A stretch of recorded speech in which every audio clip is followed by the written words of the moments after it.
We're actually going to, all right, if you say so. We're actually going to start with Housing Authority. But before I hand it over to Councilmember Bowie to run the Housing Authority, just a reminder, if you're not speaking, please keep it on mute. When you do speak, please state your name so that we know who's who. And with that, I'll hand it off to Fat to conduct the Housing Authority, starting with roll call. Sure. So now we open the Housing Authority meetings. Madam Clerk, please roll call. Commissioner Beckles.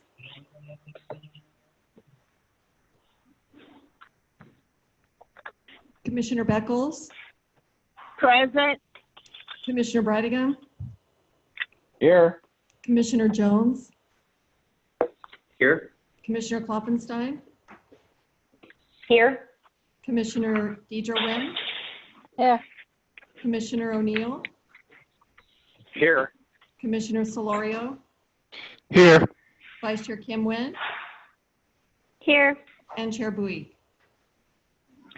Here. I now open the oral communication. Is there any communication, Madam Clerk? Yes, Mr. Dibbs would like to speak. Okay, go ahead, Mr. Dibb. Thank you. Members of the Mayor Jones, members of the City Council. Oh, I'm sorry. I thought we were on the City Council agenda. No, we are now at Housing Authority. So if you have nothing to speak regarding Housing Authority, then please wait until oral communication for the City Council. Okay. Thank you.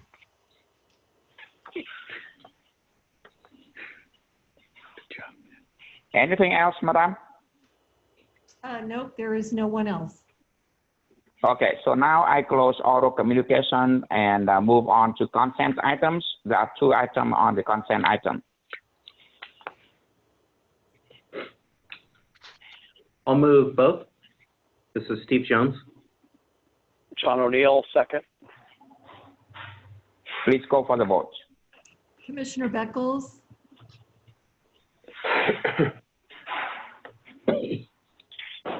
Commissioner Beckles. Can you hear me? Yes, I can. Yes. Commissioner Brightingham. Yes. Commissioner Jones. Yes. Commissioner Klopfenstein. Yes. Commissioner Deidre Nguyen. Yes. Commissioner O'Neill. Yes. Commissioner Solorio. Yes. Vice Chair Kim Nguyen. Yes. And Chair Bowie. Yes. Motion received, 9 yes votes. Move on to matters. Any commissioner would like to speak on any issue?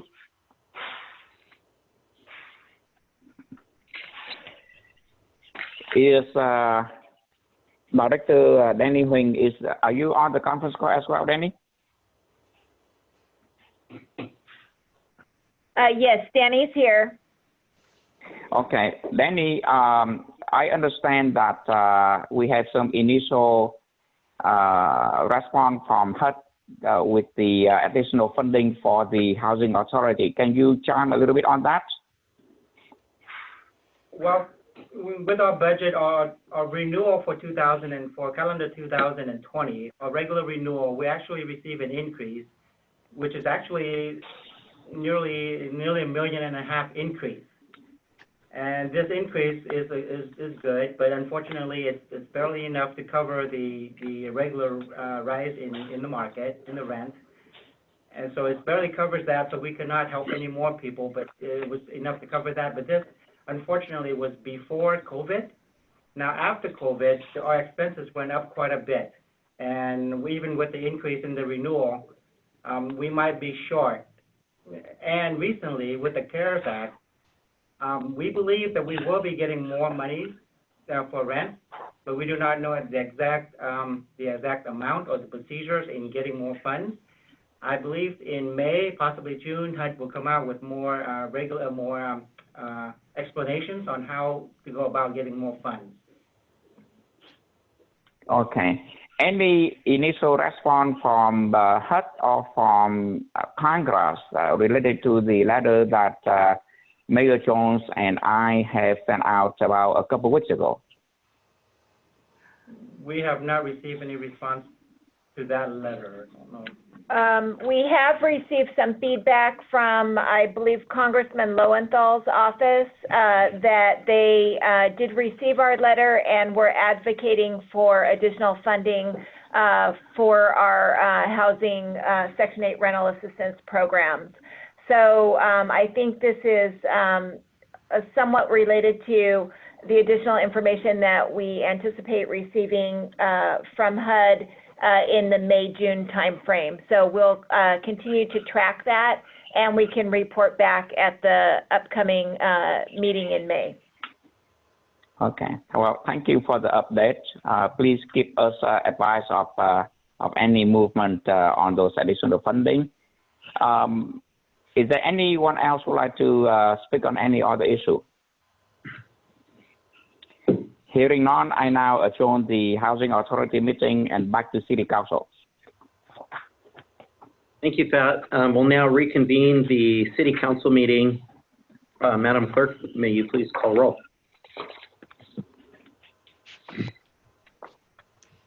Councilmember Breitigam, Here. Councilmember Deidre Nguyen, Here. Councilmember Bowie, Yeah. Member Klopfenstein,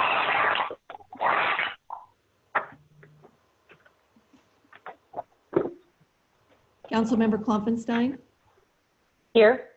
Councilmember Kim Nguyen, Here. Mayor Pro Tem O'Neill, Here. and Mayor Jones. Here. Okay. May I please ask Council Member Breitigam to lead us in the pledge? Sure. Can you hear me? Yes. Yes. Oh. I pledge allegiance Pledge to allegiance. the flag. Are we all going to do it, or just me? Oh. I suggest that we just have one person say. Yeah. Okay, sorry. Yeah, probably goes smoother that way. Mhm. Oh, come I on. pledge allegiance to the flag of the United States of America and to the republic for which it stands, one nation, under God, indivisible, with liberty and justice for all. Well done. Nailed it.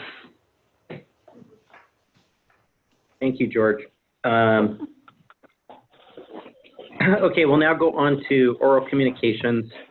This will be for City Council and also the other agencies that we have not yet conducted, which is Successor Agency and Sand District. Madam Clerk, do we have any speakers? We do. We have Mr. Dibbs, and once Mr. Dibbs has completed his statement, we have several people that emailed letters, and I'll read those. Okay, great. Please go ahead, Mr. Dibbs. Mayor Jones, members of the council, citizens of Garden Grove. My name is Nicholas Dibbs. I'm an honors graduate from Pacifica High School and a credentialed science teacher. I worked in the Garden Grove Unified School District for over 16 years. And I want to follow up on my remarks at the last council meeting on April 14th, where I reminded or brought up to the council that Councilman Bowie had mentioned having a task force at the March meeting. He brought up that idea. And I just want to piggyback on that and say that on April the 21st, the city of Long Beach, under the leadership of Mayor Robert Garcia, established the formation of an economic recovery advisory group. And that advisory group will work to strategically transition the city back to normal operations once the pandemic allows for a change in the current health orders. I will forward you this email, but there's some impressive people on that task force economic recovery advisory group. And what I'm suggesting here is that the city of Garden Grove, that the council please consider having a citizen advisory group, which would include members of the public as well as public-private partnerships and multidisciplinary approach, so that we work together to improve and do whatever we can to quickly bring back the economic viability of our city. As you know, we're facing unfunded pension liabilities, reduction in TOT tax, reduction in sales tax. We need to have in my view, and I hope you'll listen to this, and have put together an economic recovery task force to help the city. Now, unfortunately, the college graduates reception was canceled, so I just want to wish the members of the class of 2020, both college graduates and high school graduates, of the importance of working together.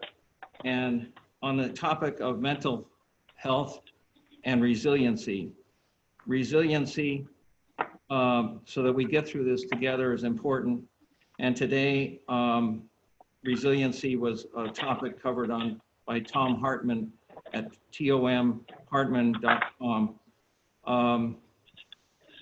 I want to say to the class of 2020, it's not your fault that this pandemic came. And so keep that in mind, and it will end. And as someone once said, when you discover a job and career you enjoy doing, you will never work a day in your life.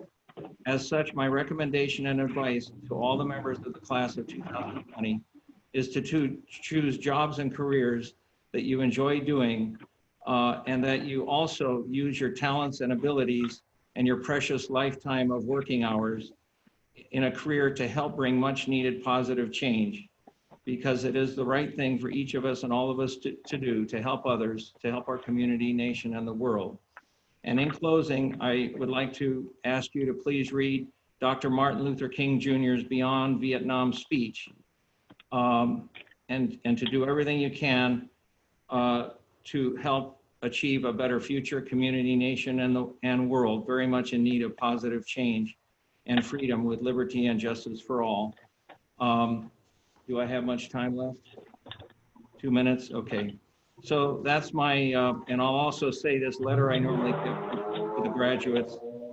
Success, as I prefer defining it, that is the definition of success, as I prefer defining it, is devoting and utilizing your career talents and abilities, helping others and oneself achieve much needed positive change for a better future, nation, and world.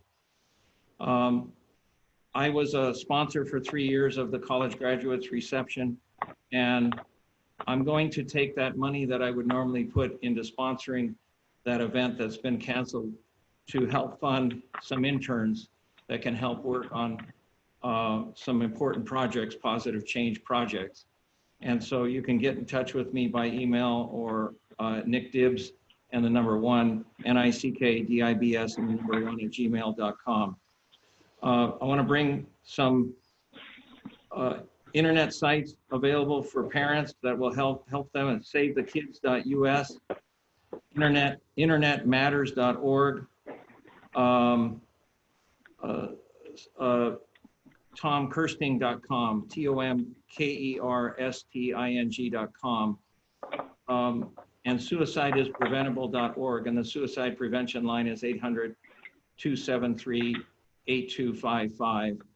So we all work together to help bring positive change to help our city, state, nation, and the world. Thank you for listening.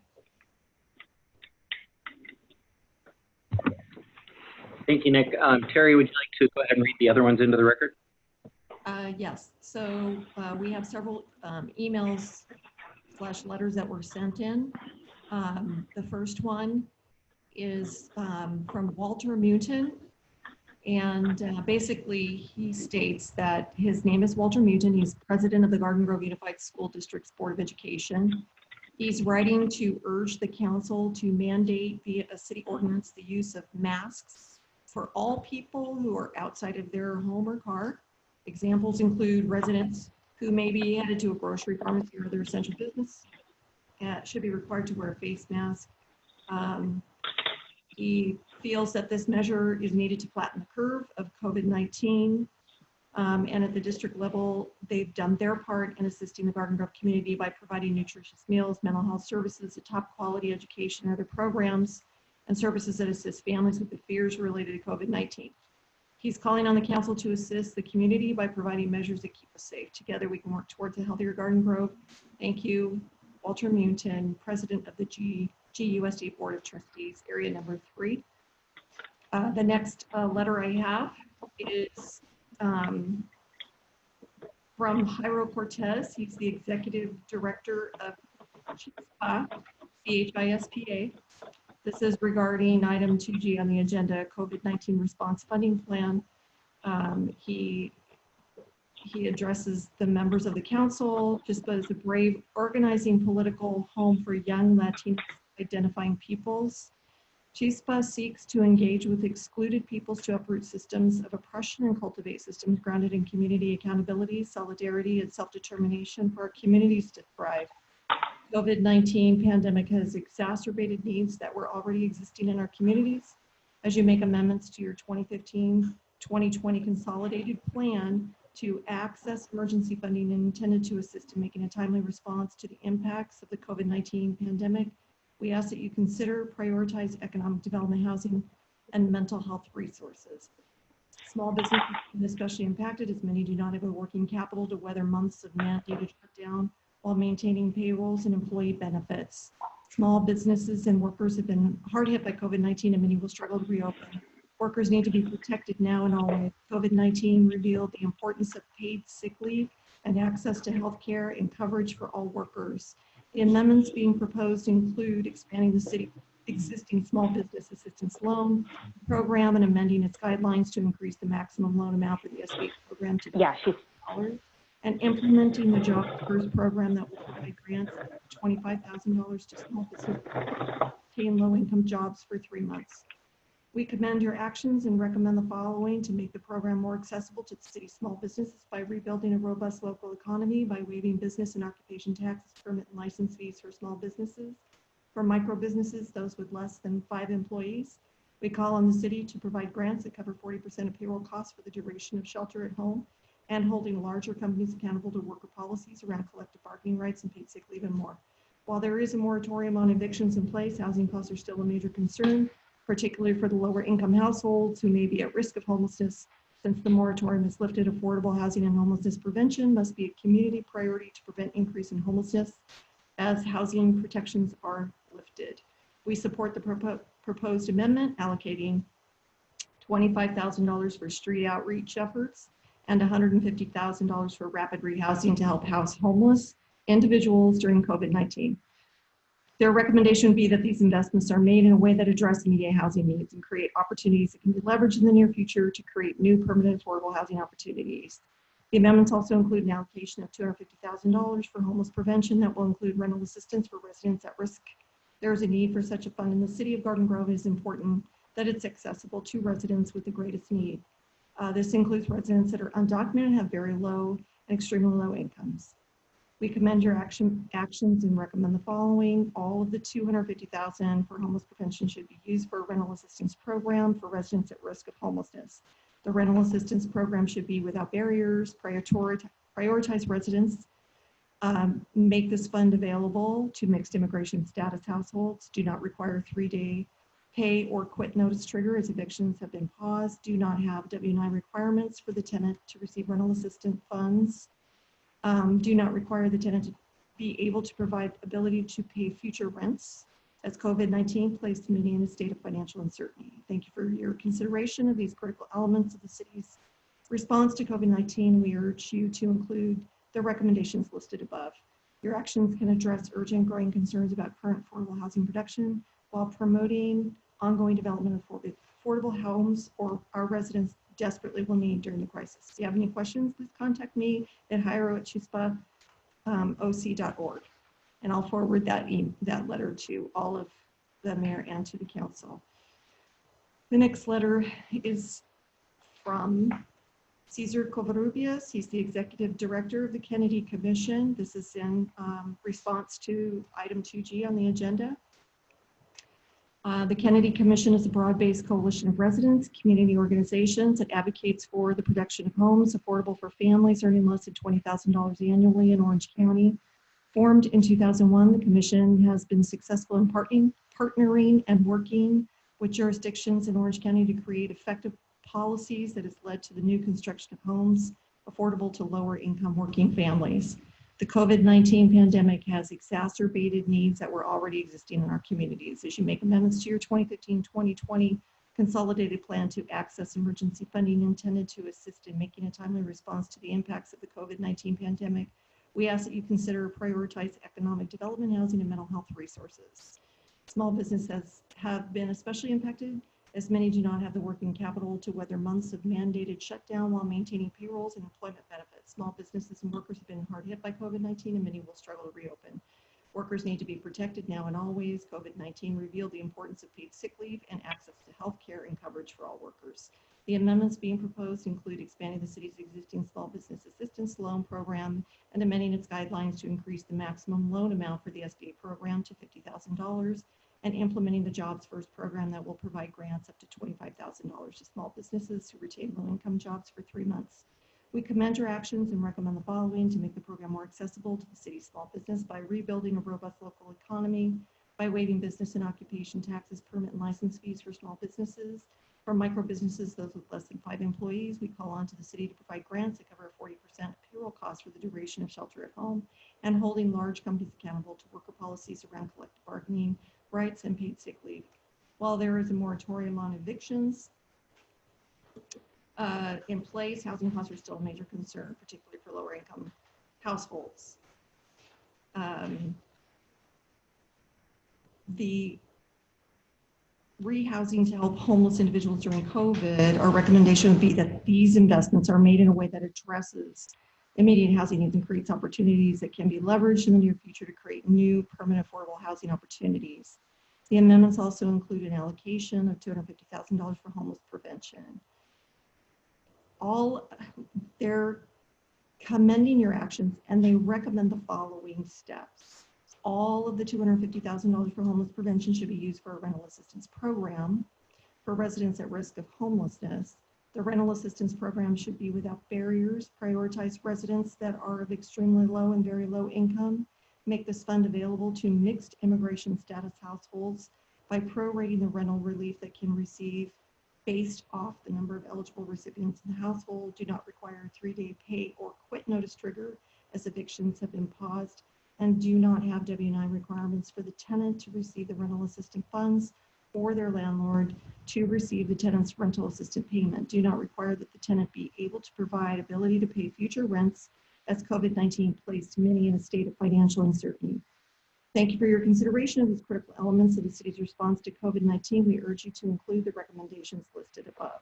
Your actions can address urgent growing concerns about current affordable housing production while promoting ongoing development of affordable homes our residents desperately will need during and after this crisis.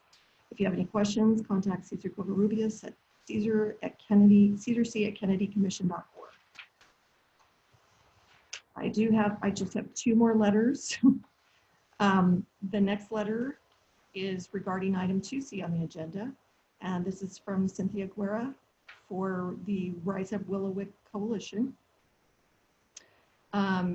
The Rise Up Willow, the coalition is comprised of residents from the city of Santa Ana, the city of Garden Grove, and neighboring Orange County cities, as well as local organizations whose goal is to ensure that the Willowick Golf Course property is developed to meet the needs of current local residents and their vision, especially the most vulnerable, such as, but not limited to, working class individuals, youth, and immigrant residents, which includes deep affordable housing, parkland for active recreational use, and open space. As we are experiencing the global COVID-19 pandemic, many residents that live near the Willowick site are experiencing economic hardship and emotional distress. In light of this, the coalition and the organizations below that have signed on to this letter are asking you to authorize an extension of the 60-day Surplus Land Act notification of interest deadline for another 60 days, moving the deadline from May 11, 2020 to July 10, 2020 as recommended by city staff. Additionally, we ask that you extend the 90-day good faith negotiation to 120 days for the good faith negotiation period. Housing unaffordability is a concern for residents in the city of Garden Grove and Santa Ana, where the Willowwood property is located. The Department of Housing and Urban Development defines housing unaffordability as paying more than 1/3 of the household's income to housing. In Garden Grove, about 42.2% of residents pay more than 1/3 of their income to housing, and about 17.4% of the households in Garden Grove live in poverty. In addition to the already existing unaffordability that will little under half of all of Garden Grove's residents face, housing concerns are being and will continue to be exacerbated for arguably more residents, especially for households struggling to make ends meet for essential needs and their cost of living. In compliance with the California Surplus Land Act, on February 25, 2020, Garden Grove City Council declared the Willowwood property as surplus through a resolution. Coalition also writes this letter with the purpose of receiving more information as to how the city plans to comply with the SLA. Specifically, the SLA obligates a government entity to give priority to the notice it sets out to provide the highest and cheapest level of housing affordability. How does the city plan to prioritize notices of intent? How does the city plan to ensure that good faith negotiations take place? The coalition is interested in knowing how the city intends to act in the best interest of its residents during this unprecedented pandemic. While it is important to address the direct and immediate needs of residents at this time, we also urge the city to act in the best interest of its residents and support actions where long-term investments to vital needs such as long-term affordable housing with deep levels of affordability and park space can be supported and facilitated. The coalition would appreciate a timely response to our letter, seeing as the timeline for SLA compliance is moving forward. Please contact Cynthia Guetta at 857-318-3525 and at cguetta@riseupwillowwood.org. List of groups in support of the Garden Grove City Council approving the extension is Walter Mutin, Public Law Center, Resilience Orange County, Kids Work Orange County, Latino Health Access, and the Kennedy Commission. And last but not least is an email from Peter Mai, and he addresses the council. Dear Mayor Steve Jones and members of the Garden Grove City Council, my name is Peter Mai. I am a Vietnamese immigrant small business owner in the city of Garden Grove. I'm the owner of COT Trucking Company and represent approximately 20 employees. On April 1st, 2020, I was given a 1-week notice by V8 Investments, LLC, to vacate my property stored at the lot at 12851 Nelson Street. I paid rent for the month of April and was not given an opportunity to negotiate or protect my belongings before everything was towed during a week of pouring rain. Myself and other impacted small business owners sent a letter to you all on Friday, April 24th to request your support in this matter. We're immigrant small business owners who are facing unprecedented hardships to our businesses and families during the COVID-19 pandemic and need protection. I urge you to support all residents, community members, and small business owners who are especially impacted during this challenging time. No eviction should happen during COVID-19, especially in light of Governor Newsom's executive orders. I urge you to intervene in this matter by passing an ordinance that enacts a moratorium on all evictions for the next 6 months. Call on V8 Investments, LLC, to provide restitution to all of us and protect us during a global public health crisis. Sincerely, Peter Mai, COT Trucking Company. And that is all I have.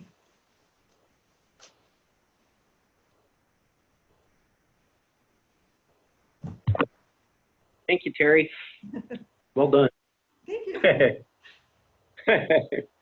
Go drink a bottle of water and recover from that one. Okay, so we'll now recess and move on to the other legislative bodies, starting with successor agency. So we'll convene successor agency. Madam Clerk, would you please call roll? Member Bridegan, Here. Member O'Neill, Here. Member Deidre Nguyen, Here. Member Kloppenstein, Here. Member Kim Nguyen, Here. Vice Chair Bui,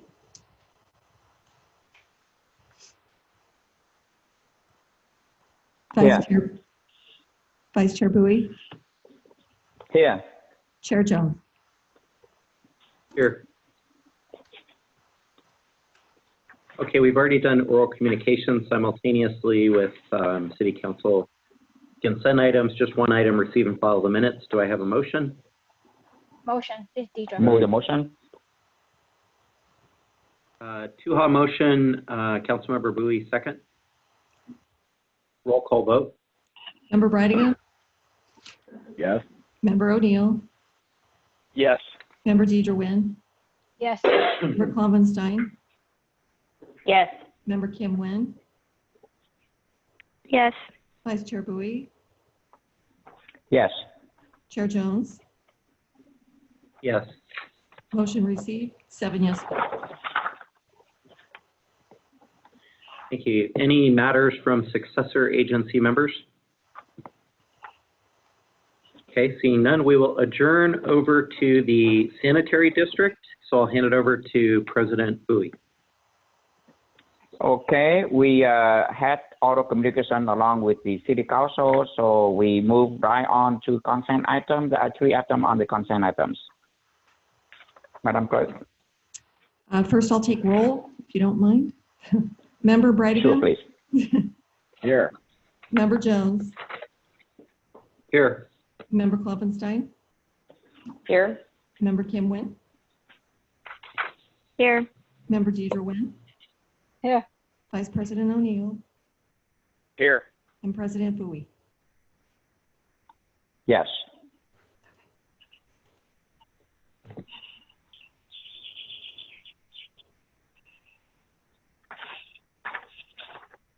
Okay, so we just did auto communication with city council and 3 consent items.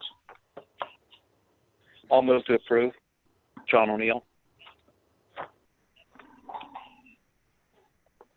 George Brightigam, second. So did we have a motion and a second? So please call the vote. Member Brightigam. Yes. Member Jones. Yes. Member Klopfenstein. Yes. Member Kim Nguyen. Yes. Member Deidre Nguyen. Yes. Vice President O'Neill. Yes. President Bowie. Yes. Motion received, 7 yes votes. Okay. Any matters, colleagues? Hearing none, so we now adjourn and back to the city council. Thank you. Mayor Steve Jones here. I'll reconvene City Council. That takes us on to consent items. Recommended that items 2A through 2J be acted on simultaneously unless any member would like to pull an item. Do I have any requests to pull? George Brightigam, move the balance. Deidre, second. Second it? Brightigam and Tuha second. Madam Clerk, please call roll call vote. Okay. Councilmember Brightigam. Yes. Councilmember Deidre Nguyen. Yes.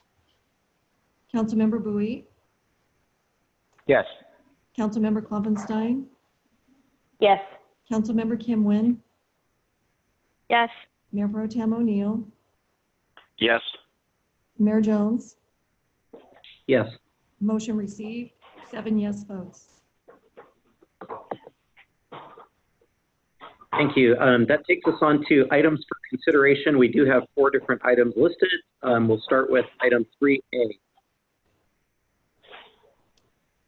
Item 3A is award of professional services contract to Carl Warren and Company for third-party liability claims administration services. And Ms. Patricia Song is here to give you the staff report. Yes, thank you, Madam Clerk, and good evening, Mr. Mayor and members of the City Council. The item before you is a contract for third-party liability claims administration services. The Finance Department is responsible for overseeing the city's self-insured general liability program. The city contracts with a third-party administrator specializing in public entity liability to investigate, manage, and process liability claims. The average claims per year is about 125 for monetary damages. Carl Warren and Company was selected to be the city's third-party liability claims administrator through a formal request for proposal and selection process. The evaluation was based on each proposer's qualifications and experiences, as well as price. Carl Warren and Company rated the highest proposer. Carl Warren is our current service provider and has served the city since 1968. The cost of the 3-year contract is not to exceed $365,060, or approximately $122,000 per year. If approved, the new contract will become effective on May 1st, 2020. Staff recommends that the City Council award a contract to Carl Warren and Company to provide third-party liability claims administration for a 3-year period for an amount not to exceed $365,060, with an option to extend the agreement for 2 additional 1-year terms for a total performance period of 5 years. We're also asking the City Council to authorize the City Manager or his designee to execute the professional services agreement on behalf of the City and to make minor modifications as appropriate.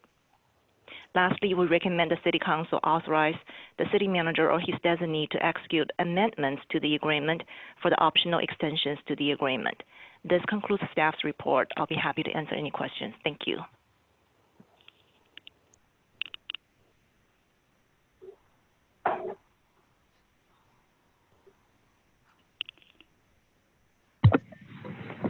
Thank you, Patricia. Colleagues, any comments?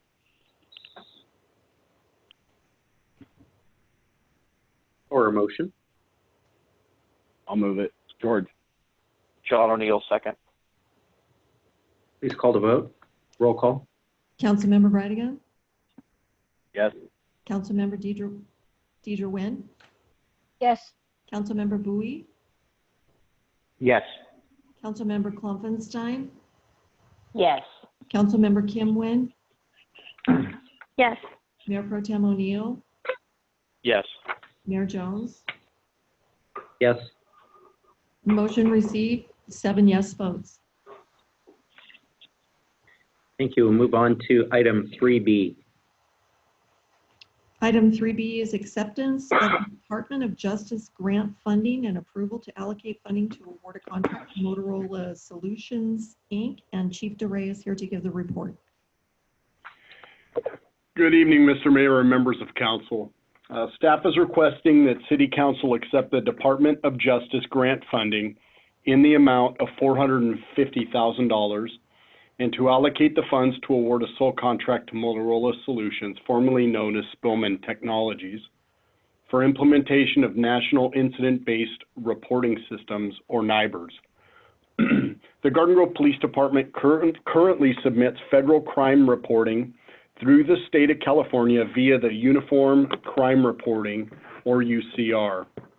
The Uniform Crime Reporting does not collect data that adequately reflects modern crime. The NIBRS is the preferred method of reporting of crime information. Nationally, this has been implemented in every state but California. The Garden Grove Police Department has been chosen as the beta test for agencies that have any contracts with the Motorola Incorporated. NIBRS is recognized as a system that provides a more comprehensive view of crime in the United States and offers flexibility in data compilation and analysis. The state of California is transitioning from summary-based reporting to incident-based reporting, or NIBRS. The Garden Grove Police Department is working with the state of California project teams for transitioning to NIBRS reporting with the intention to not only meet the federal definition of crime reporting, but also any additional state-mandated requirements. In late 2018, the U.S. Department of Justice, Office of Justice Programs, approved the city's application for funding in the amount of $450,000 under the fiscal year 2018 NCSX Implementation Assistance Program, Support for Local Law Enforcement Agencies, Part 1. There was little movement on the NIBRS project until approximately 1 month ago when California Department of Justice released its final reporting specifications to vendors for use in developing their solutions for agencies. Acceptance of the grant funding will be used to secure a contract with police departments, records management systems, vendor Motorola Solutions Incorporated, for research, design, and development of California state-specific incident-based reporting software, as well as agency-specific licensing, project management, support, and training. Motorola Solutions Incorporated should be deemed a sole source vendor for this project, as the project is proprietary and they are the only vendor that can develop software for their systems. The $450,000 grant funding covers the cost of the Motorola contract, which is $431,876, and allows an additional $18,124 for unforeseen costs associated with the contract. There is no anticipated impact on the general fund until 2022, when annual maintenance fees in the amount of $5,924 begin. It is recommended that City Council accept Department of Justice Office of Justice Programs grant funding under the fiscal year 2018 NCXX Implementation Assistance Program, Support for Local Law Enforcement Agencies, Part 1, in the amount of $450,000. Also approve Motorola Solutions Incorporated as the sole source vendor for this project. Award a contract to Motorola in the amount of $431,876. Authorize amendments to the contract not to exceed $18,124 for a total Motorola contract cost not to exceed $450,000. Appropriate $450,000 in grant funding to fiscal year 2019-2020 budget, and authorize the city manager to execute the agreement with Motorola Solutions Incorporated and make minor modifications thereto as needed. This will be the end of my report, and I am available for any questions. Thank you, Chief. Colleagues, any questions, comments? I'll move it. Or a motion. Brannigan. I'll second. Klopfenstein. City Clerk, please call roll call vote. Councilmember Brannigan, Yes. Councilmember Deidre Nguyen, Yes.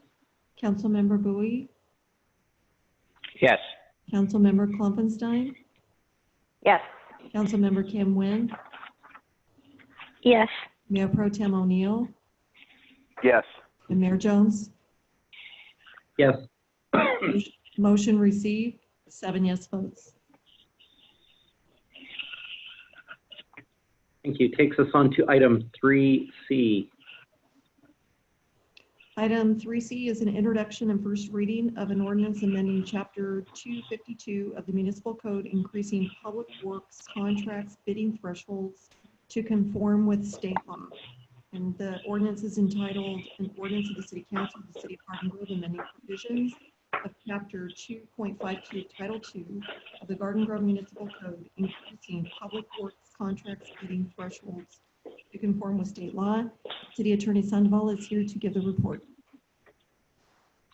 Mayor, members of the City Council, the city follows the Uniform Public Construction Cost Accounting Act, which is in the Public Works Contract Code 22,000 of the State of California Public Contracts Code. The act establishes various thresholds for formal bidding and formal and informal bidding of public works construction contracts. Back in 2018, AB 2249 amended the act to increase the formal bidding public works construction thresholds from $175,000 to $200,000, and to allow public agencies like the city to perform public works construction using its own employees for projects up to $60,000.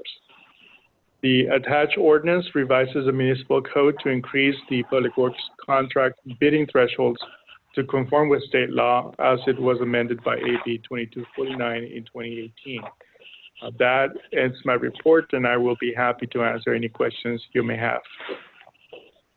Thank you, Omar. Colleagues, any questions, comments? Or a motion? I'll make a motion. This is Klopfenstein again. Okay. I'll second it. Second. Who was the second, George? Yeah, I'll second Call it. it. It was George. Go ahead, George. Okay. Motion by Klopfenstein, second by George Brigham. City Clerk, please call roll call vote. Councilmember Brigham, Yes. Councilmember Deidre Nguyen, Yes. Councilmember Bowie, Yes. Councilmember Klopfenstein, Yes. Councilmember Kim Nguyen, Yes. Mayor Pro Tem O'Neill, Yes. and Mayor Jones. Yes. Motion received, 7 yes votes. Thank you. Item 3D.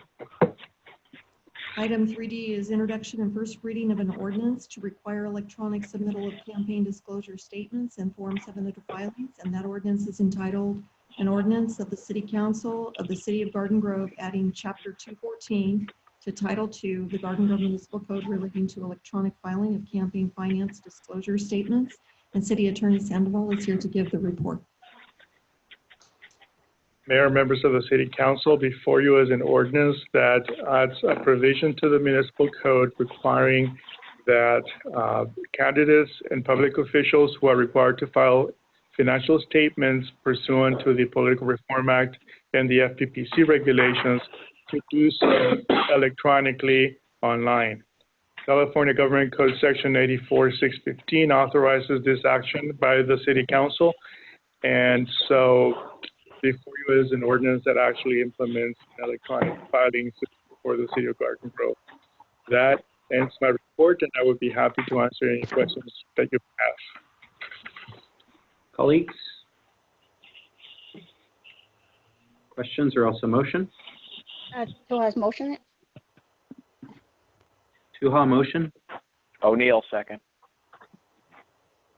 Great. Madam Clerk, please call roll. Please roll call vote. Councilmember Brightingham, Yes. Councilmember Deidre Nguyen, Yes. Councilmember Bowie, Yes. Councilmember Klopfenstein, Yes. Councilmember Kim Nguyen, Yes. Mayor Pro Tem O'Neill, Yes. Mayor Jones. Yes. Motion received, 7 yes votes.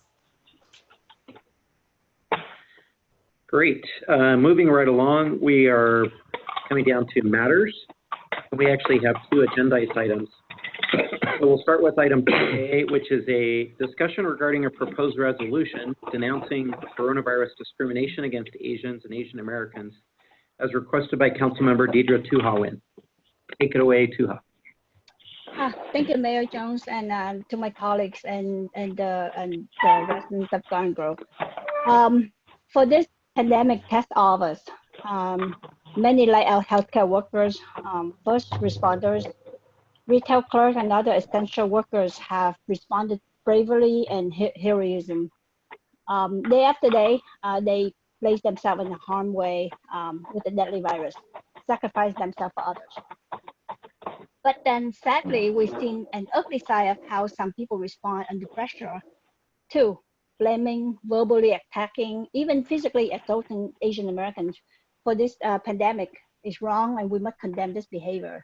And I just want to share a little data that has been collected across the country.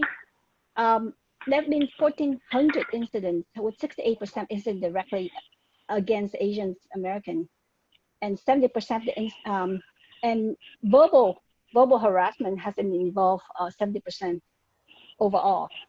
10% involved with the physical assault, and the remainder is being online hate, vandalism, coughs, spitting upon, and shunning. So I urge my colleagues to support and to vote for this resolution, which will recognize the positive contribution to the economic growth and success of the City of Garden Grove that many of the city Garden Grove residents, and especially the frontline workers fighting the COVID-19 pandemic in healthcare, Asian descendants. And especially in our city, more than 40% of our residents are the Asian descendants. So with this resolution, we condemn the use of anti-Asian terminology, rhetoric related to COVID-19, and in the effect of perpetuating anti-Asian stigma. So I'm looking forward to have support from all my colleagues, mayors, and other council members to support this resolution, so we can be able to address as well to work with the local law enforcement and state and federal to be able to address the issues and to encourage the public to report any cases of hate crime. And give us and we can start having discussions about strategies to be able to move it forward. Thank you so much, Mr. Mayor and council and my colleagues. Sounds great. Is that a voting app? Like, is that a, yeah, okay. Tuha, would you like to move it? Yes, I would like to move it. I'll second it, Kim Nguyen. Great. Any other discussion? And then good job, Tuha. We'll call to vote. Roll call vote, please. Councilmember Bridegan, Yes. Councilmember Deidre Nguyen, Yes. Councilmember Bowie, Yes. Councilmember Klopfenstein, Yes. Councilmember Kim Nguyen, Yes. Mayor Pro Tem O'Neill, Yes. and Mayor Jones. Yep. Motion received, 7 yes votes. Thank you. 4B, financial update as requested by City Manager Scott Stiles. Thank you, Mayor and members of City Council.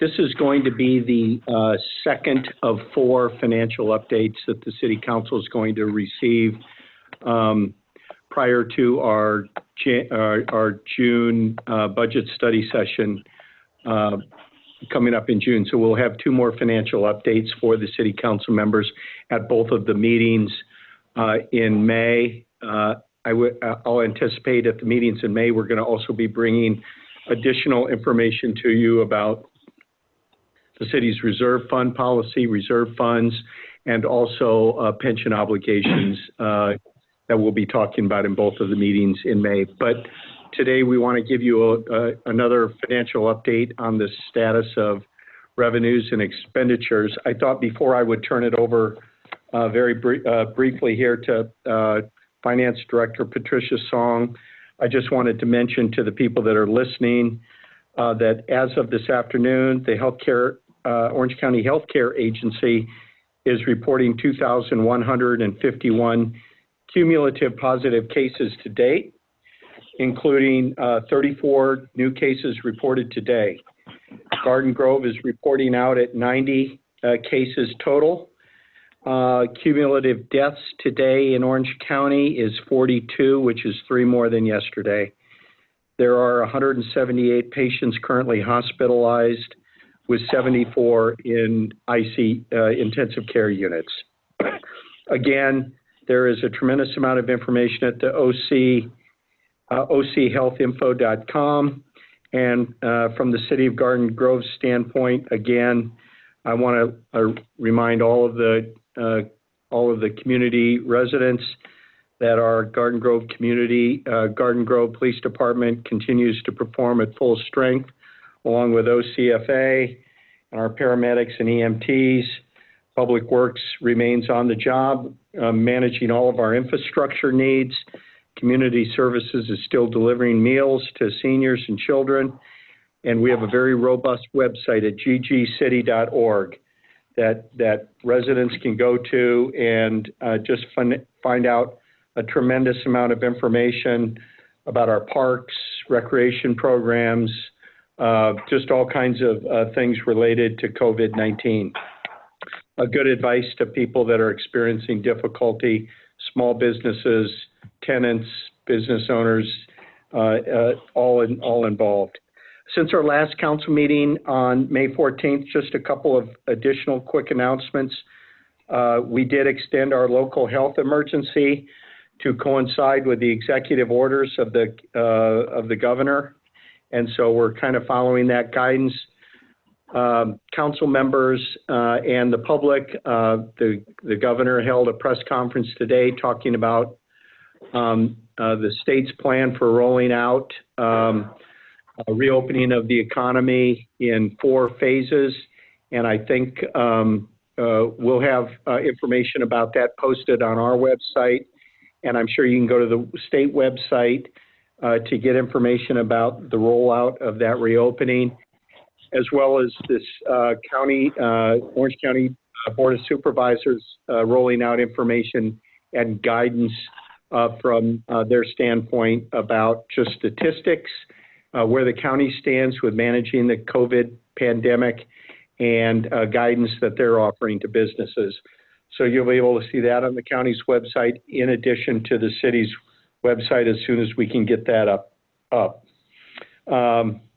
As council members know, we've issued several letters to state and federal elected officials lobbying for assistance for our small businesses, for tenants, for the city itself, to try and help us get through this pandemic.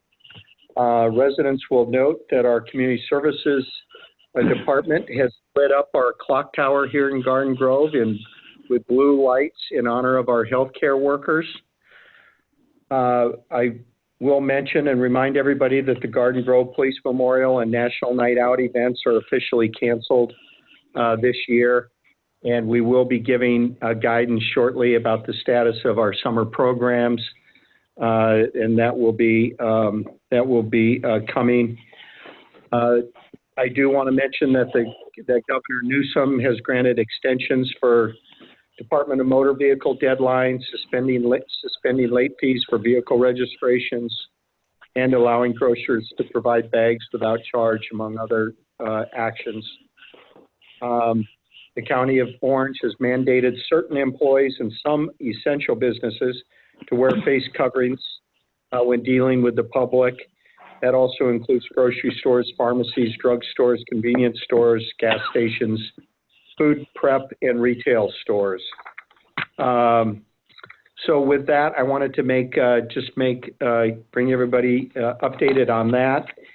And with that, I think I'll turn it over to Patricia Song to give us an update on the financial situation related to COVID-19. Thank you, Scott. Good evening, Mayor and Council members. This is Patricia Song, Finance Director. As previously discussed in the last council meeting, the state of economy is experiencing significant uncertainty during the past month and a half, which caused a direct impact to the city's finances. We're here to provide you with the periodic updates on both the costs directly related to fighting the pandemic, as well as anticipated revenue loss, primarily in sales tax and hotel visitors taxes. As of April 23rd, we have assessed a total damage caused by COVID-19 to the city of $12.8 million, among which $294,000 is indirect non-personnel costs. This amount includes 41 purchase orders issued with a total value of $224,000, as well as over $30,000 in credit card purchases. And these purchases are for personal protective equipment, emergency services, sanitary supplies, and equipment for telecommuting. Total direct personnel cost is approximately $700,000, represent over 14,000 man-hours, including nearly 500 hours in overtime. Among the total damage of $12.8 million, over 94% is due to the projected revenue loss. We estimate $5.1 million in loss of sales tax, which includes $2.4 million of measurable revenue through June 30th, and $6.3 million in transient occupancy tax, TOT, through the end of May this year. This number will increase further once we factor in June's loss. These estimate losses did not include cash flow impact due to the various deferrals implemented either by the city or the state level, such as the suspension on late fees for TOT and water payments, and the state sales tax deferral program. The significant revenue shortfall will have a direct impact on the city's general fund for both the current and next fiscal year. As you're aware, the city adopted its biannual budget last June for fiscal years 2019 to 2020 and 2020 to 2021. As of April 16, 2020, staff estimate the current year, which is 2019 to 20, will end with a modest surplus of $3.2 million. Now, keep in mind, in early February this year, based on operating data from July 2019 through January 2020, we estimated a surplus of nearly $18 million for the year. The decrease of $14.8 million in surplus was primarily due to the projected reduction in sales tax and TOT revenues. Other revenues from business tax and parking citations are also anticipated to see a decline in excess of $300,000. For next fiscal year, we project a budget deficit in the amount of $5.4 million. This is a $10 million decrease from the adopted budget, which showed a surplus of $4.5 million. Please note that this projection is very preliminary. As for the short term, there's no indicator or a clear indication for when the stay-at-home order will be lifted, even with the governor's new update on California's pandemic roadmap and the announcement of the 6 indicators for modifying the stay-at-home order. We do not know when the order will end and what the new norm would be afterwards. And for the long term, it is unknown how long the recession will last, as this is a completely different kind of recession than what we have experienced. Unlike the Great Recession of 2008, this time, this is due to a reduction in demand caused by a public health crisis. The existing forecast models developed by various organizations, including the League of California Cities, revenue experts such as HDL, and research institutions like UCLA Anderson Forecast, they're all claiming the forecasts are based on less data than what was performed historically. Therefore, the assumptions are only assumptions at this point, not predictions, and the forecast will stay fluid until some of the assumptions can be solidified with hard data. I will provide more details on how we project our fiscal year 2020 to 2021's general funds budget condition in our next update, including a simplified sensitivity study or analysis on both sales tax and transit occupancy tax revenues. As mentioned in our last update, due to the anticipated revenue shortfall and the negative impact on the city's cash flow, we have implemented a series of cost containment measures on April 3rd, including hiring freeze, travel and training suspension, equipment and capital spending deferral, and so on. Staff have been strictly following these orders and take every precaution to slow down our spending. We will continue to advise the City Council as new information becomes available. The next update will be on May 12th, followed by another one on May 26th, as Scott mentioned, and more analysis on forecasting for next fiscal year will be shared during these 2 upcoming meetings. And this concludes my report. I'll be happy to answer any questions that you may have. Thank you. Thank you very much, Patricia. Things are sure moving fast out there, and it's a lot of uncertainty in terms of trying to keep on top of all the variables. And, you know, I know that we're being very diligent about tracking everything, and I also know it's very difficult to forecast looking forward with so much uncertainty in the air. So thanks for all that you're doing to keep us in check during these unprecedented times. Colleagues, any questions or comments? Financial updates? Okay. Thank you again, Patricia and Scott. We'll move on to matters from council. Usually I go around the horn. I think today I'd like to start first, just because there's a topic that some of you may want to touch on as well. And so I can kind of kick it off, and then you guys can chime in as you wish. For the better part of the last week, I've spent a lot of time focusing on this concept of reopening. And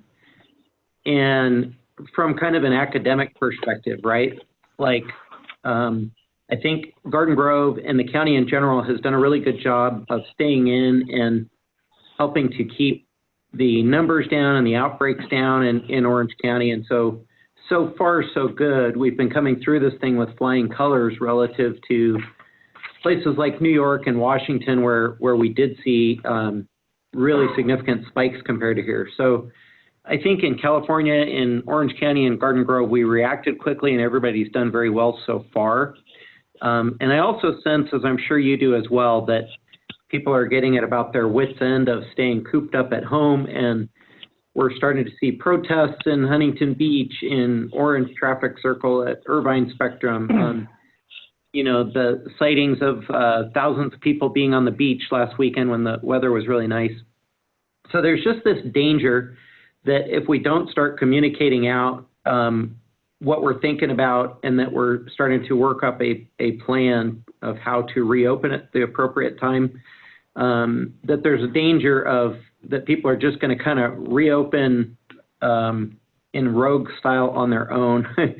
So I put a lot of time and thought into that in the last week, and wanted to bring to your attention that I've actually formed just kind of a unofficial mayor's advisory committee of people who are coming from various disciplines that I think are relevant to that topic. And it's just something for my own sake to try and compare notes and create a hub for sharing articles, sharing video clips, sharing white papers, academic studies, guidelines, different things that are coming out across the nation from different groups, Harvard University, other cities, other agencies, and to have people kind of representative of the different fields of expertise that would be pertinent to that, such as medical and healthcare experts, been honing in on identifying doctors from our local hospitals. That would be Garden Grove Hospital. That could be Kaiser Permanente, could be other credible groups like Altamed or whatnot. People who have tacit knowledge about where we stand in terms of testing and contact tracing and just, where we're at on breaking the curve and exactly what does that mean and how do we quantify the when in terms of when we would be able to even consider reopening, like what prerequisites have to occur first before we could rationally consider reopening. And then when we do reopen, it's a question of how we approach that and how do we do it in a gradual, methodical, sensible manner so that we don't have to revert back into a secondary lockdown or have outbreaks at a later date. So it's a very complicated problem. I just wanted to bring to your attention that I'm trying to do this to create a hub for shared knowledge and ideas. I would appreciate all of your input.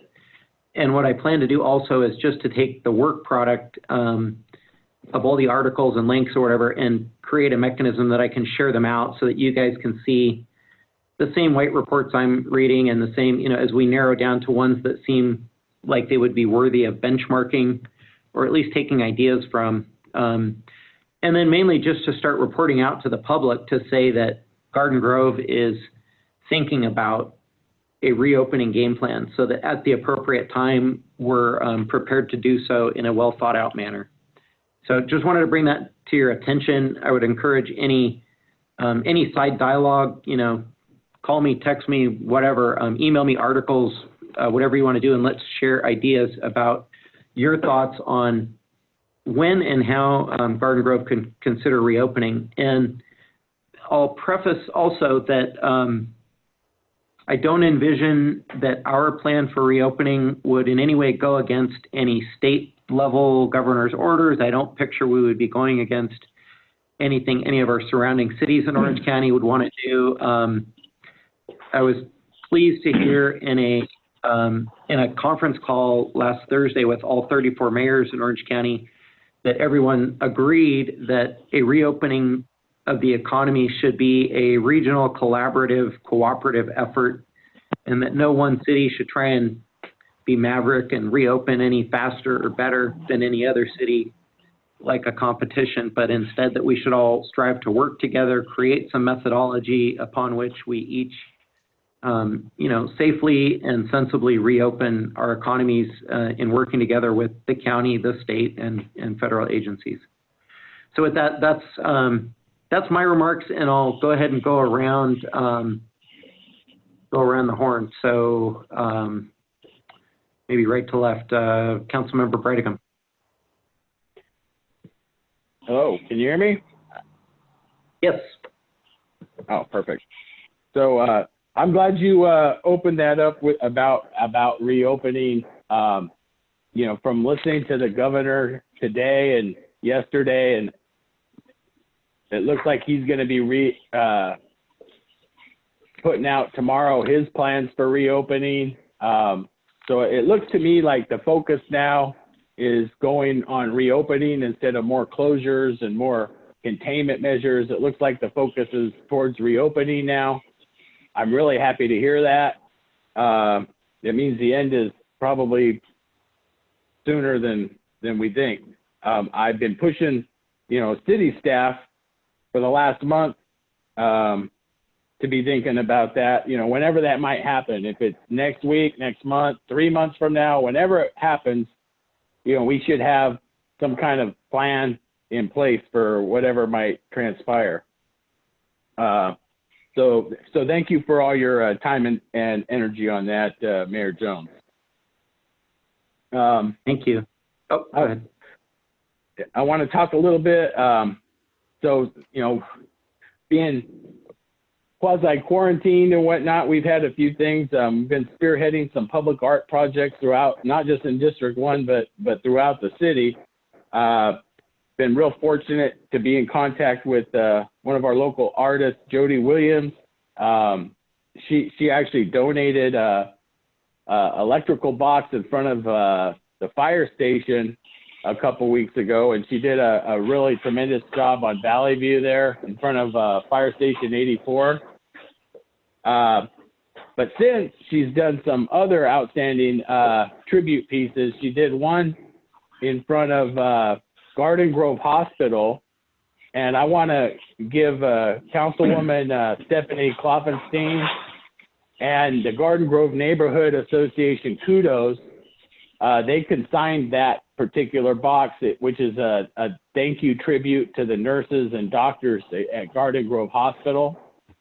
Again, I wish I was on TV now so I could show the pictures, but really, really a great job.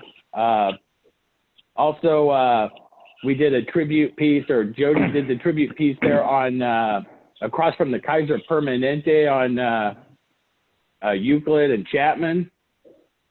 And she just completed a tribute piece to the Garden Grove police officers, again, consigned by the Garden Grove Police Officers Association on Knott and Chapman. Today, she finished up a really interesting piece in front of Garden Park Elementary. It's actually those little round boxes and made them look like crayons. So anyway, I just want to give a shout out. Thank you to Jody Williams and to all the groups that are sponsoring these boxes. Also, thanks, George. This weekend was, everybody's kind of stuck inside with their families and whatnot. We had a local real estate agent by the name of Wyatt Hill. He coordinated this COVID Classic mobile car show. And basically, it's exactly what the school teachers did, driving around, waving and honking at the kids and whatnot. But the difference is they were in a bunch of classic cars, muscle cars, old Volkswagens and whatnot. And they, instead of, people can't go to the show, so they brought the show to the people. It was really, really just an extraordinary turnout. I'm going to say there was more spectators for this parade than the Strawberry Festival and both pet parades combined. I mean, it was just thousands. And hello?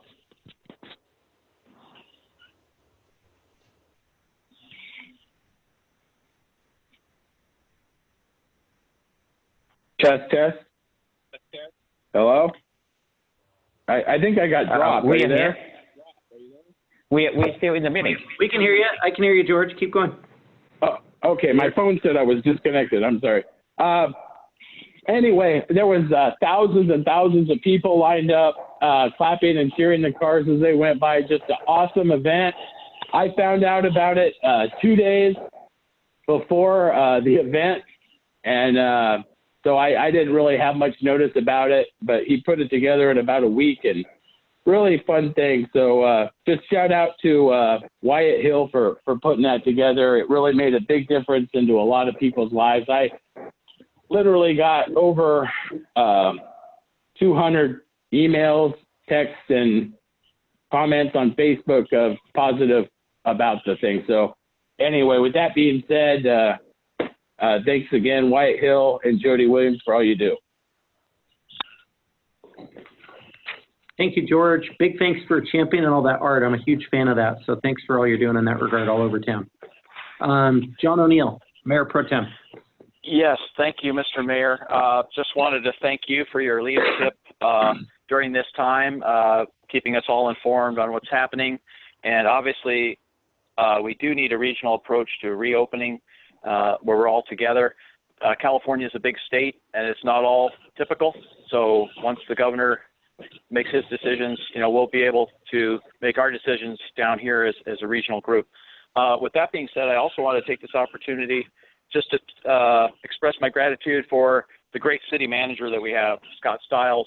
Thank you for your leadership with your directors, your assistant city managers. You guys have done an outstanding job during this time and all the time, really keeping us informed detail by detail, day by day, email by email of information that we need to make decisions. So I just want to say thank you, thank you, thank you.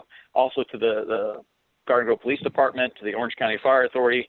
They're both doing an outstanding job. And everybody in our city staff has, from what I've seen, has done a remarkable job adapting. So thank you guys for what you're doing. We're going to get through this. I think we're getting to the other side, and I see the light. So thank you, Mr. Mayor. That's all I have.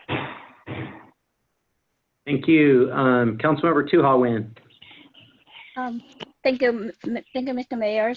Just want to say thank you, ditto to Mayor Pro Tem John O'Neill.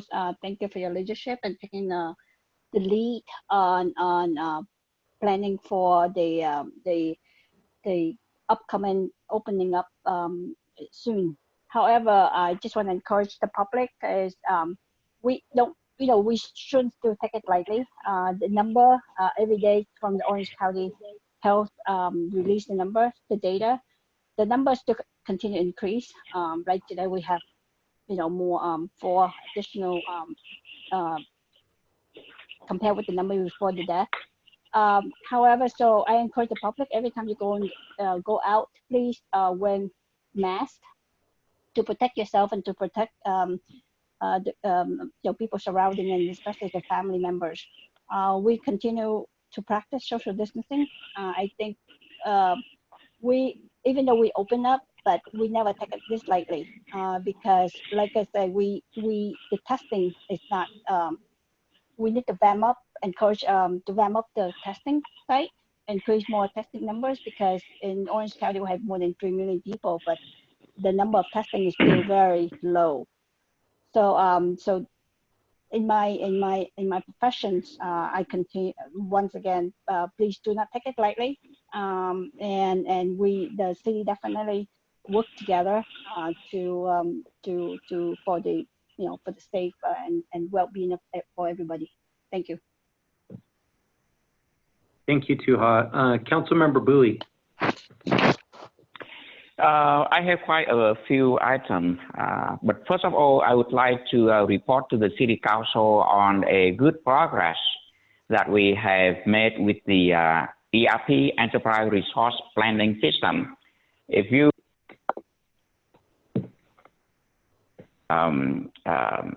budget about a few $1 million for a multi-phase implementation of the Enterprise Resource Planning System for our city to replace the very old, more than 30 years old that have already obsolete for years. That was the PIC, that was based on the PIC system from the time when DOS operating system was about. We have a meeting with staff and Patricia on Monday, yesterday, with staff, IT staff. And I'm very glad, in that meeting, there's also Mayor Steve Jones attending that update briefings. And we are very pleased to report to the council that the project is on time, on budget, and we are, despite the pandemic, staff from the IT department as well as financial departments and the vendor have been working very hard remotely to test the system. And we are on target to do a production live on July 1st. Now, when we talk about replacing a very complex system such as the ERP system, is not a small task. In fact, there are many potential risks that could derail the project, delaying it, making it more expensive than the budget amount. But I'm very glad that our staff and our vendor have been,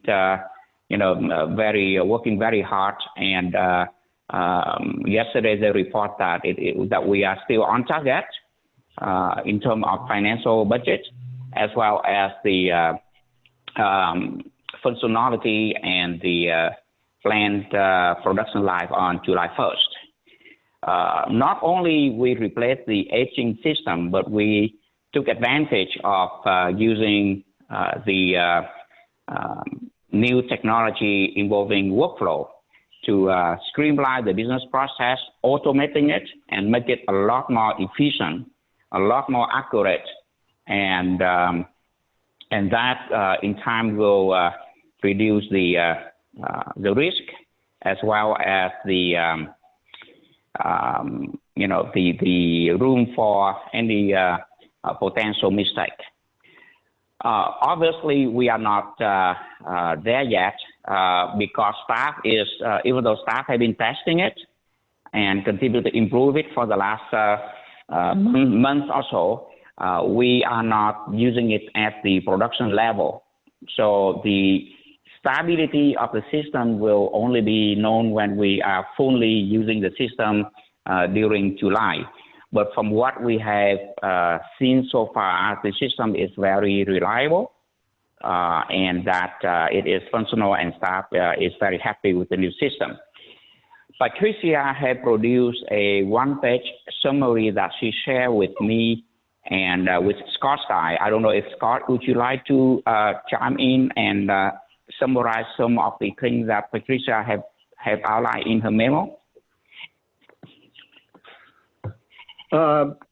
Fat, maybe what I'd like to do is just to reiterate some of your comments, and maybe Patricia could add those, but I just want to reiterate, as all the council members know, this is a really complex project, and I want to thank Patricia Song and Anand Rao and Laura Stover, our HR director. All three of them are kind of leading the transition to this. It's been, there's just a lot of work really trying to get all the city employees ready for this transition on July 1st. So it's hard to not overstate how important this project is. So Patricia, if you're still on the line, if you wanted to make a comment or two. Yes, hi, Scott. Yeah, I think you and Councilmember Bui summarized it really well. We are on time. We are on budget for phase one, and we are hoping to leverage the new technology to improve our efficiency and accuracy. So this has been a major investment for the city, and I'm just happy to report that the team pulled it together, and we're working very hard to make sure that we are leveraging the fruit of this all these investments. And phase two is going to start right after we have the financial portion going live, which is on July 1st. All new transactions, including accounts payable, accounts receivable, it's all going to go through the new system. And then we're going to start phase two, which is on the human resources module and payroll module.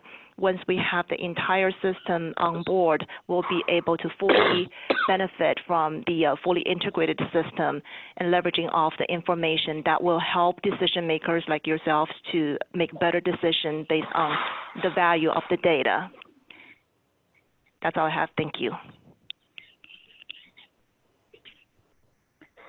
Very good. And then move on to my other matters. I would like to, report to the council and to the public that various small business and associations throughout the city, they do value and appreciate the effort by first responders, including those at the Garden Grove hospitals, our police department, and our firefighters from the OCFA. In fact, over the last week and a half, many have come to me and asked me to help them with their donation to the first responders. My immediate recommendation was to recommend that business and association and member of Garden Grove City would focus on the Garden Grove hospitals because I read in the newspaper that a lot of people have been going out to more popular hospitals such as the Fountain Valley Hospital, the Orange Coast Hospital on the Brookhurst, the 405 freeway, and the Chalk and the St. Jude Hospital. But our only hospital in Garden Grove, the Garden Grove Hospital, have not been covered as much. So last week and this week, there have been a few donations to the Garden Grove Hospital. And yesterday, we also bring out a few hundred serving of In-N-Outs and other foods to the doctors and nurses at Garden Grove Hospital, to the fire station number 1, and also to our city hall for city staff. Next week, we are seeing many more donations in terms of sanitizers and N95 masks. And this time it will be targeted to the Garden Grove Police Department. There is a business that would like to donate about some 30 to 40 gallons of sanitizers and an N95 mask to our police department, and also some will be donated to the Garden Grove hospitals. I will be working with our chief and also representative at the Garden Grove Hospital to see how we can deliver that in the next week. The other event that I would like to do is I have been talking to In-N-Out Burgers now that I have made myself popular with their staff at a few In-N-Out Burgers throughout Garden Grove, Stanton, and Westminster. It's not easy to order 300 or 400 hamburgers and French fries serving because they cannot fulfill that. The most that each of them can do is 50. So I am looking to organize a In-N-Out Burger trucks. They have a trailer that will bring that if Garden Grove Hospital allow it, they will bring it out to the Garden Grove Hospital to cook right on the spot for our doctors and nurses and any staff at the Garden Grove Hospital. And we might want to do something similar for our police at our police headquarters. And city staff will also welcome to join us then. The events that have been organized throughout the last week and yesterday was by a couple of very small Buddhist temple by the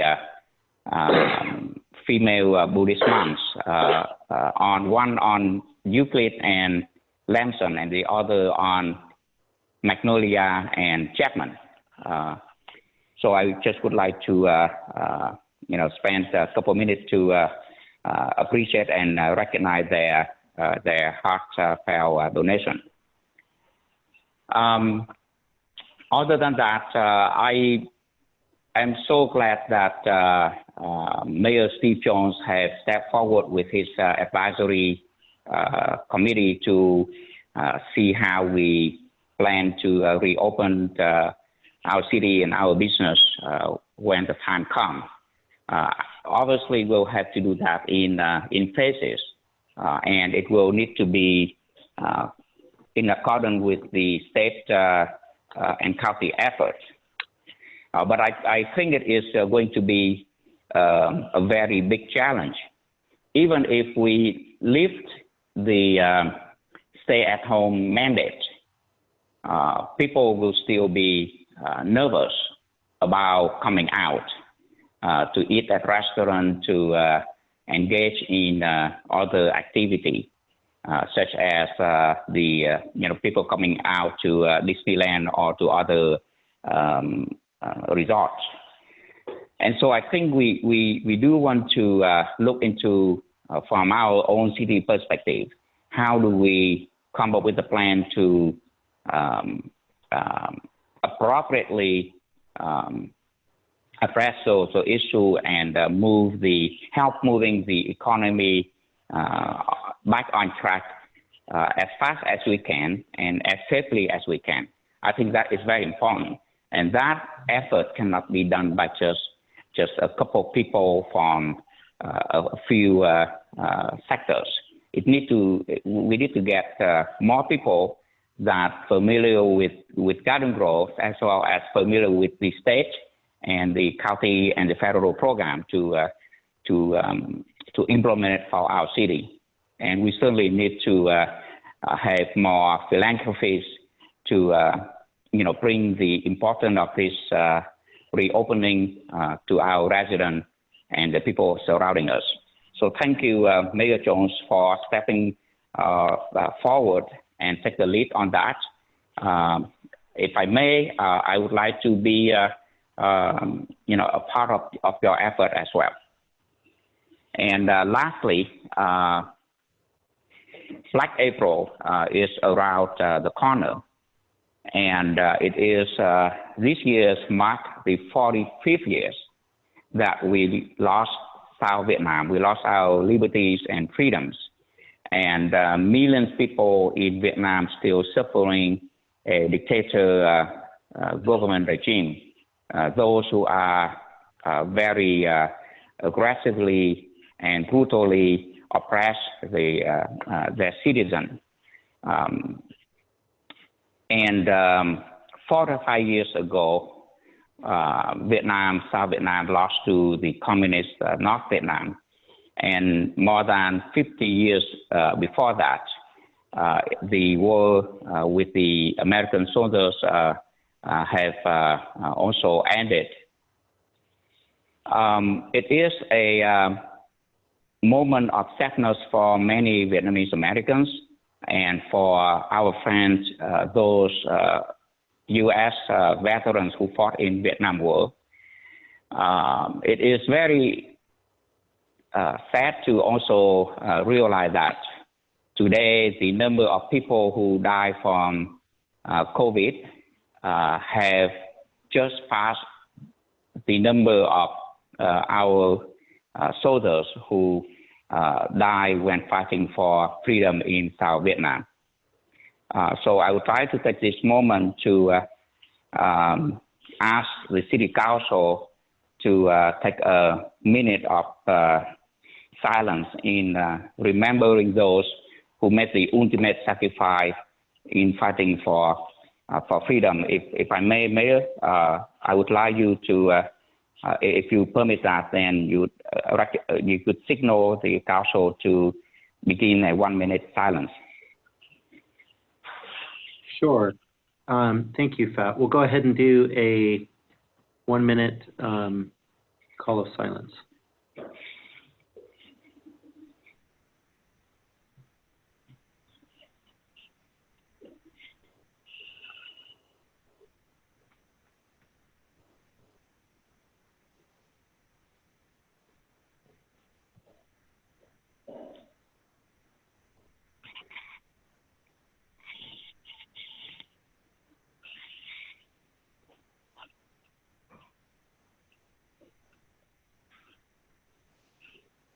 All right, thank you, Phat. Thank you, everyone, for playing along. We'll go to Councilmember Stephanie Klopfenstein. Hello there. I want to thank you, Mayor Jones, for your diligent efforts for creating a task force or team of sorts to look at the opening of Garden Grove. I think that it is obviously based on what we heard from our supervisors and from the state today. I think it's a conversation that needs to be had. But I also know that this is something that you will give a great deal of time and attention to. This is a very important discussion. I know you don't take it lightly. None of us take this pandemic lightly. It sounds somewhat cliche, but obviously these are very challenging times. And I certainly, just from listening to residents in Garden Grove, can sense and feel the restlessness. I myself am a bit restless. I've got a husband working on the front lines. I'm homeschooling my child. These are difficult times for all of us. And yet there's people that are hurting much greater than I am. They have lost their livelihood, or perhaps their livelihood is in jeopardy and they're watching it slip through their hands. So I just want to take a moment to thank the residents of Garden Grove for bravely adapting to the challenges that we've been faced with and also accepting the changes as best they can. I think we're a very strong city, and I think we'll be even stronger in the future. I think as a city, Mayor Jones, under your leadership, we will do our best to restore life as we know it, but we have to understand that this might come in baby steps, so that I think we can all look forward to the day when we approach that normal again. So that's all I have. Thank you. Thank you very much. Councilmember Kim Nguyen. Thank you. Tomorrow is Denim Day, so please show your support for Sexual Assault Awareness Month by throwing on some jeans and snapping a quick picture. Please post and use the hashtags Denim Day and SAM, and that's SAAM. Please feel free to send me photos so that I can add to my photo collage that I post. Sorry, I'm barking.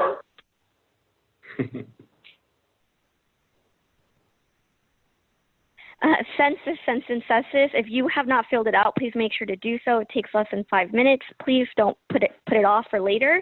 Get it over with and get it done as quick as you can so that you can help shape the future for the next 10 years. Lastly, I want to thank Mayor Jones for your thoughtful and meticulous leadership regarding reopening. As a healthcare professional, I definitely had heart palpitations earlier today as the county issued news today regarding the reopening. I hope that the public doesn't take this news as everything is back to normal. I urge everyone to still practice social distancing and use common sense. Our numbers are not consistent enough to declare that we have flattened that curve. And trust me when I say that I want this to be over just as badly as the next person. I mentioned earlier in the meeting before we got started that this time last year I was on a plane to Italy, and now I'm cooped up with my dog participating in city council meetings in my PJs with no makeup on. So to the public listening in, be grateful that this isn't live video because it's not cute over here. I definitely need to get my eyebrows studded. I could use a pedicure, and I miss drinking with my friends. People say it's not drinking alone if you're with your dog, but Ayn is definitely judging me. All jokes aside, people are still getting very sick and not everyone is recovering. So please, as we gradually reopen, let's make sure that we do so using common sense and ensuring the health and safety of everyone in Garden Grove. And that's all that I have. Awesome. Thanks, Kim. I'll go to City Manager Scott Stiles. Anything? No? No further comments, Mayor. Okay. Then with that, we're going to close tonight's meeting. Legal counsel, do we have need for closed session? We don't. We do not. Okay. So we're going to close tonight's meeting in memory of Santiago High School teacher, Mr. Jesse Goodwin, who passed away unexpectedly in his sleep on April 8th, 2020. And I believe Councilmember Nguyen would like to share a statement. Yes, thank you, Mr. Mayor. Mr. Goodwin taught at Santiago High School for 17 years, and before that, he taught at Jefferson High School in Los Angeles for 10 years. He left behind not only his wife and son, but a lot of students and colleagues who he influenced every day, myself included. We spend so much of our time at school, and teachers play a vital role in our development, some more than others. Mr. Goodwin was my favorite teacher at Santiago High School. He was known as a grump, and to be picked on by him meant that he really cared. He despised participating in big school activities where he had to be front and center, so naturally I made it my life's mission to have him escort me for my senior prom assembly. To my utter shock, he said yes. When I made mention of schools I had gotten rejection letters from, he was prepared to launch a full-out war to appeal on my behalf. When I would come back to visit after graduating, he would constantly pretend he didn't know who I was before asking me how my life in politics was going. Shortly after his passing, I discovered how closely he was monitoring my successes and how utterly proud he was of me. That was Mr. Goodwin. My only regret is not having told him how much of an impact he had on me and my life. To honor his memory, I ask that everyone take the time to share with folks how important they are to you. Reach out to unsuspecting people who may not realize a small gesture, the thing that they did to help you way back when, really made an impact on you. In these challenging times, I'm sure it will help lift the spirits of our community. Thank you, Mr. Goodwin, for always having my back and standing up for me when I wasn't prepared to do so for myself. Thank you. Well said, Kim. Thank you very much. And with that, we will stand adjourned. Thank you, colleagues. Have a good night. Good night, everyone. Good night.